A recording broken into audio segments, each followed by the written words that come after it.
हमारे विभिन्न ज्ञानवर्धक कार्यक्रम देखने के लिए आप हमें अभी सब्सक्राइब करें, बेल आइकन को प्रेस करें ताकि आप देख सकें हमारा कार्यक्रम सबसे पहले।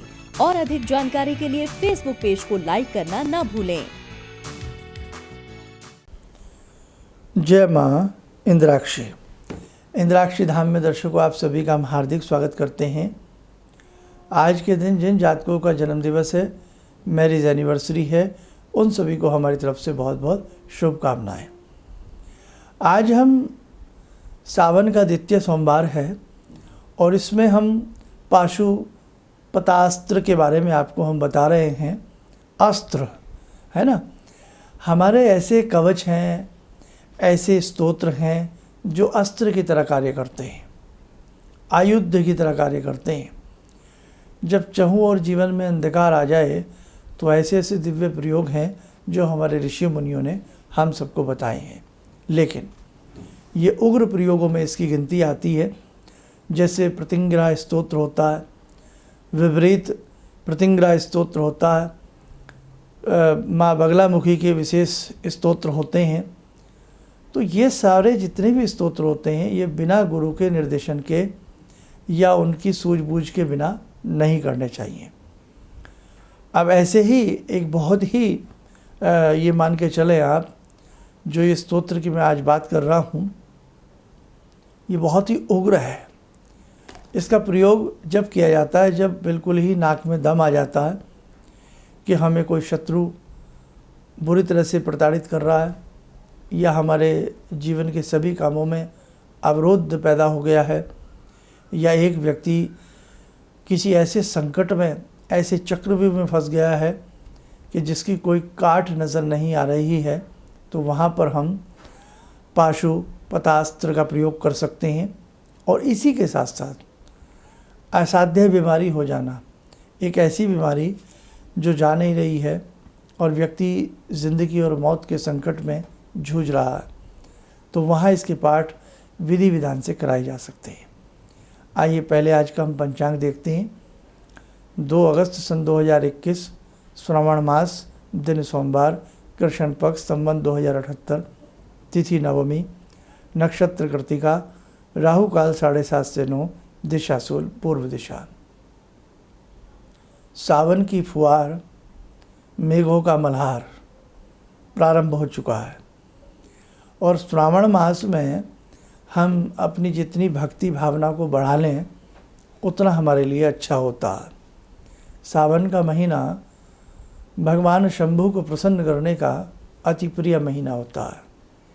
देवों के देव आदि देव यदि प्रसन्न हो जाते हैं तो मानो सारी जगती प्रसन्न हो जाती है, सारी शक्तियाँ है ना प्रसन्न हो जाती हैं।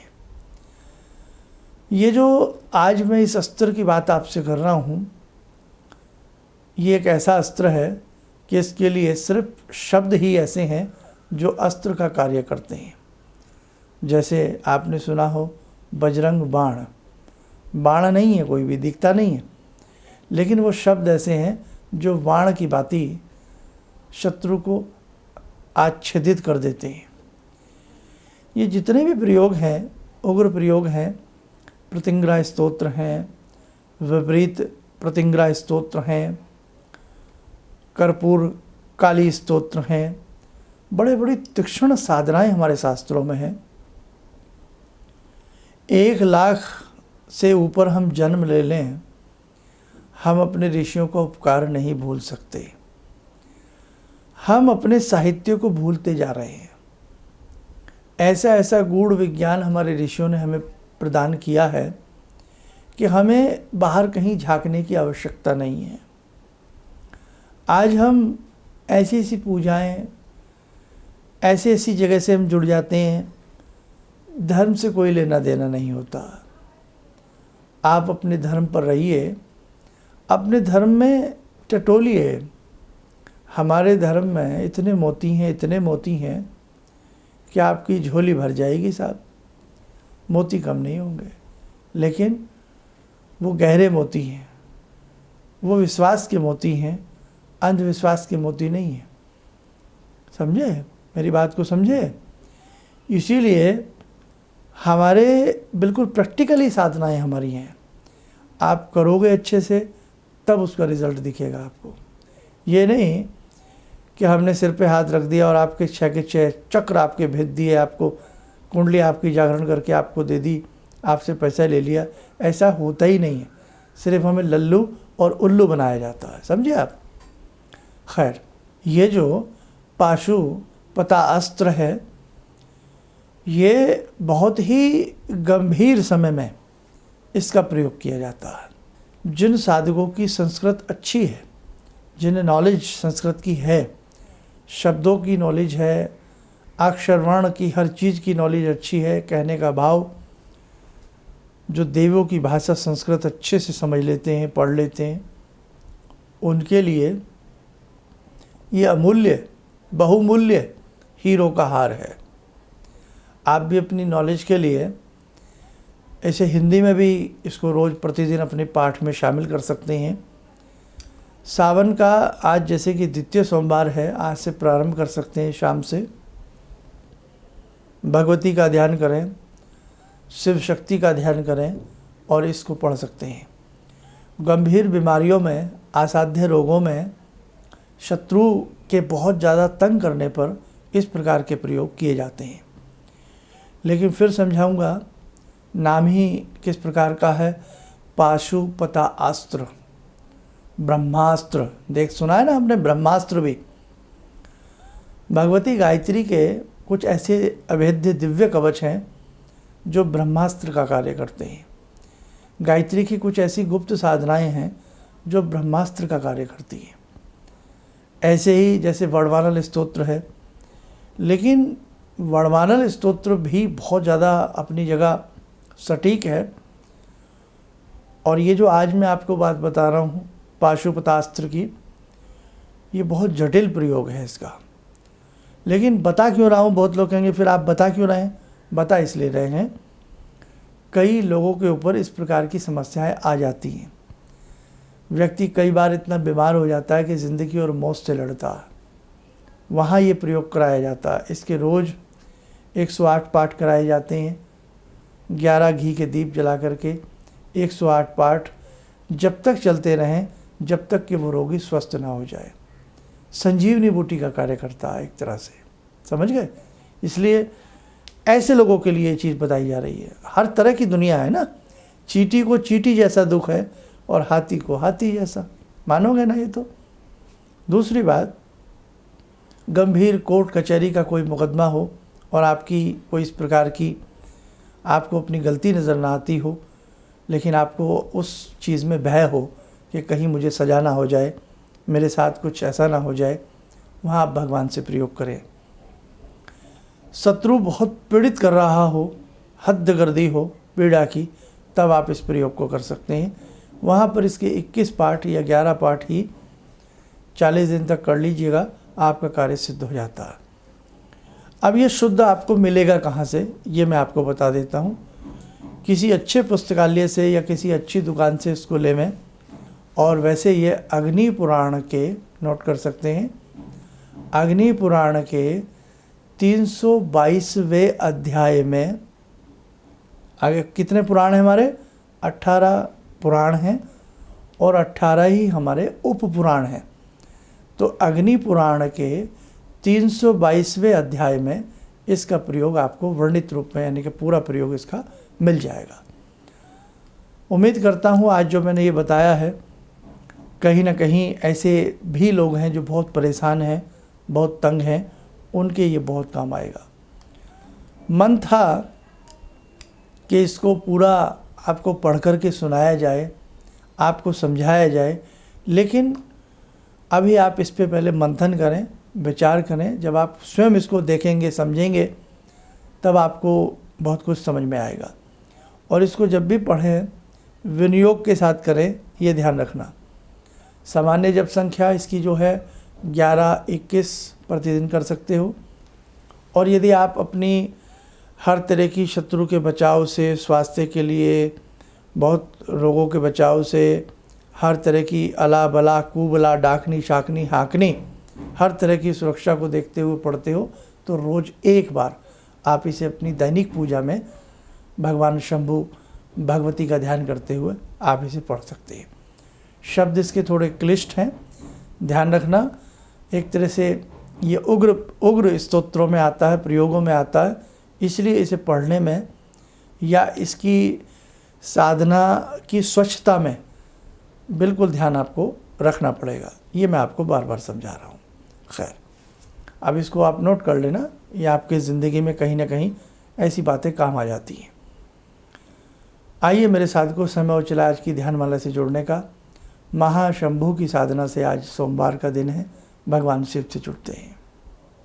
ॐ आत्मा त्वं गिरिजामति सहचरा प्राणा शरीरं गृहं पूजा ते विषयोपभोगरचना निद्रा समाधिस्थिते सञ्चारपदयो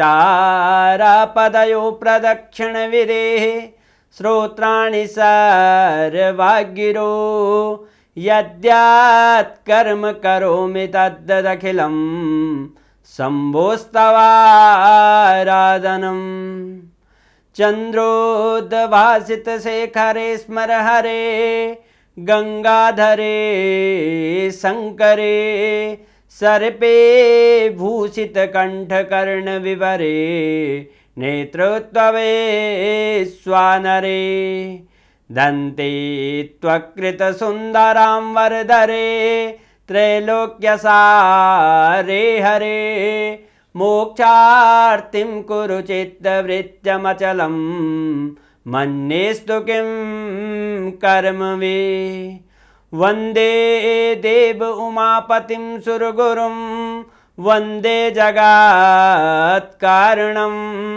वन्दे पन्नगभूषणं मृगधरं वन्दे पशूनां पतिं वन्दे सूर्यशशाङ्कवह्निनयनां वन्दे मुकुन्दप्रियं वन्दे भक्तजनश्रयं च वरदां वन्दे शिवं शङ्करम् ॐ कर्पूरगौरं करुणावतारं संसारसारं भुजगेन्द्रहारं सदा वसन्तं हृदयारविन्दे भवं भवानी सहितं नमामि भवं भवानी सहितं नमामि। कवच बना लें, ध्यान करें, भगवान शिव का शुभ आशीष हम सबके ऊपर बरस रहा है।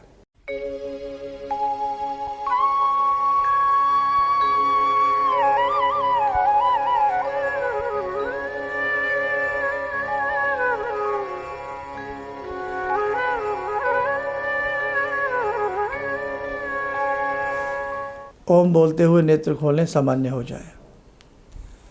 हम इतने धनी हैं, हम इतने मालदार हैं, हमारे ऋषियों ने हमें इतना कुछ दिया है कि आप पूछिएगा मत। अथर्ववेद, हमारे 4 वेद हैं। अथर्ववेद में ऐसे ऐसे गुह्य प्रयोग हैं कि आप पूछे ना। वास्तव में हमारे शास्त्रों में हमारे ऋषियों ने अपना कलेजा निकाल दिया। वो अपनी आने वाली हम जैसी संतानों को इतना कुछ दे गए हैं, आप पूछिएगा मत। तुलसीदास जी ने हमें कितना दिया। भगवान वेद व्यास देखिएगा कितना कुछ वो अपनी कलम से हम सब के लिए लिख गए। और बड़ा अफसोस होता है कि जहाँ हमारे धर्म में विपुल साहित्य है, विपुल भंडार साहित्य का है, हमारे ऐसे ऐसे ऋषि हुए हैं कि आप पूछिए मत। और हम भटक जाते हैं अपने धर्म से। इतना कुछ हमारे धर्म में है, फिर भी हमारा इतना कुछ होने के बाद भी हमें अपने धर्म पर विश्वास नहीं आता और हम भटक जाते हैं। और कई बार तो ऐसी ऐसी जगह भटक जाते हैं कि धर्म का कोई उल्लेख ही नहीं है उन बातों के साथ। देखो भाई, धर्म से मत भटकना, ये ध्यान रखना। जो व्यक्ति धर्म से भटक जाता है वो अपनी ज़िंदगी से भटक जाता है, वो अपने मोक्ष से भटक जाता, वो जन्म जन्मांतरों की योनियों में नरपिशाच योनि बन करके जीवन को जीता। आज मैं सुनता हूँ आप लोगों से ही अजीब अजीब सी पूजाएं, अजीब अजीब सी बातें। कोई कह देता है घर में मंदिर नहीं बनाना, कोई कह देता है घर में घंटी नहीं रखनी, कोई कह देता है घर में शालीग्राम अच्छे नहीं होते। पता नहीं हम क्यों सारी बातें मान लेते हैं, पता नहीं सारी दुनिया क्यों हमारे धर्म के ही पीछे पड़ी है। हमारे धर्म में ये अच्छा नहीं, वो अच्छा नहीं, वो ये अच्छा नहीं, और बाकी सब जगह सब अच्छा है। आप समझते क्यों नहीं? आगे मेरा मन है, एक कार्यक्रम लाने वाला हूँ आपके साथ। हमारे मूर्धन्य ऋषि, जिन ऋषियों ने अपने कलेजे के रक्त से हमारे लिए पुस्तकें लिखी हैं, हमें ज्ञान दिया है, उन ऋषियों की एक श्रृंखलावली आपके लिए प्रस्तुत करने वाला हूँ। कम से कम आपको पता लगे, आप अपने बच्चों को तो बताएं कि बेटा हमारे देश में हमारे ऐसे ऐसे हमारे धर्म में ऋषि हुए हैं। अपने धर्म की गहरी गहरी बातें और बहुत सारी चीज़ें मैं प्रयास कर रहा हूँ इस प्रकार के कार्यक्रम बनाने का। अब कई बार आपसे कह देता हूँ, लेकिन कई बार उस कथनी पर खरा नहीं उतर पाता हूँ, क्षमा चाहूँगा।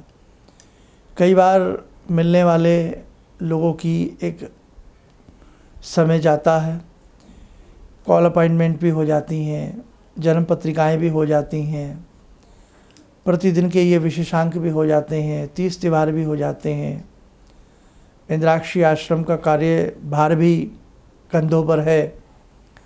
तो बहुत सारी चीज़ें होने से कई बार वो चीज़ें नहीं कर पाता हूँ, लेकिन हृदय दुखता है। इसलिए आगे आगे जो भी जीवन बचा है उस जीवन का मैं और गंभीरता के साथ सदुपयोग करना चाहता हूँ। बस आपसे मेरी एक ही विनती है, आप अच्छे से जुड़े रहें और अपने धर्म के प्रति सचेत रहें, अपने धर्म से सबको जोड़ने का प्रयास करें। सबको किनको? जो अपने ही धर्म के लोग विमुख हो गए हैं, अपने ही बच्चे अपने धर्म की मजाक उड़ाते हैं। बस आपसे इतना ही कह सकता हूँ। हमारे ऋषि आकाश मंडल में बैठ कर के सब कुछ सुन रहे हैं, सब कुछ देख रहे हैं। बस अब ये जिम्मेदारी आपकी बनती है। तुलसीदास जी ने हमें रामायण जी दे दी, सरल भाव में, सरल भाषा में। महर्षि वाल्मीकि जी ने हमें रामायण दे दी। अगर वो हमें रामायण का ज्ञान ना कराते महर्षि वाल्मीकि जी, तो हमें कैसे पता लगता। आज ही लोग मानने को तैयार नहीं। आज ही से कलोल कल्पित कहानियाँ बता देते हैं कहने वाले लोग। तुलसीदास जी ने उसे और आसान कर दिया, सरल भाषा में दे करके। कहने का भाव कि अब वो तो अपना कार्य कर गए और वो आज भी हैं, लेकिन आप अपना कार्य क्या कर रहे हैं, हम अपना कार्य क्या कर रहे हैं। क्या हमारा दायित्व नहीं बनता अपने धर्म के प्रति हम अपने बालकों को, अपने परिवार को लगाएं? ऐसा हम नहीं कहते कि पूरे दिन आप घंटी बजाएं, शंख बजाएं, लेकिन एक समय 5-10 मिनट का तो हम अपने प्रभु, अपने भगवान के प्रति निकाल सकते हैं। समय भी नहीं निकाल सकते तो कम से कम अपने धर्म से दूर तो मत जाइएगा। बस जो हृदय में था, मन में था, आपसे कहा। आप ऐसे ही अपने धर्म से जुड़े रहना। ज़िंदगी में आपको कोई कमी नहीं आएगी। अपने ऋषियों का, अपने साधुओं का, अपने सन्यासियों का मान सम्मान करते रहना। जीवन में आपको कभी कोई कमी नहीं आएगी। आप स्वस्थ रहें, सुखी रहें। इन्हीं शुभकामनाओं के साथ हम अपनी वाणी को विराम देते हैं। जय माँ इंद्राक्षी। मैं गुरुजी से लगभग विगत 5 वर्षों से मानसिक रूप से जुड़ा हूँ। कोई ना कोई तो अच्छी तीक्ष्ण शक्ति है इनके अंदर, मंत्र शक्ति है, जिससे जो है कुछ ना कुछ तो अच्छा प्रभावित होता महसूस भी होता है। गुरुजी बिल्कुल साफ स्वच्छ भावना के हैं, जो कहते हैं उसको स्वयं से में अवतरित करने के लिए, उतरने के लिए कहते हैं। वो मंत्र के लिए कहते हैं, ढोल और आडंबर के लिए नहीं कहते हैं। बस मैं इसी वजह से मैं गुरुजी से प्रभावित हूँ कि आडंबर से मत दूर रहो, अपनी मंत्र शक्ति वो बता देते हैं। घर में साधना करो, घर की साधना से ही सब कुछ साधना है। किसी भी समस्या के समाधान के लिए मिले प्रसिद्ध हस्तरेखा एवं वास्तु विशेषज्ञ प्रोफेसर धर्मेंद्र शर्मा जी से। नोट: शिविर में भाग लेने हेतु एवं व्यक्तिगत रूप से मिलने के लिए कॉल करने का समय सुबह 10 बजे से शाम 6 बजे तक। हमारे विभिन्न ज्ञानवर्धक कार्यक्रम देखने के लिए आप हमें अभी सब्सक्राइब करें, बेल आइकन को प्रेस करें ताकि आप देख सकें हमारा कार्यक्रम सबसे पहले। और अधिक जानकारी के लिए फेसबुक पेज को लाइक करना न भूलें।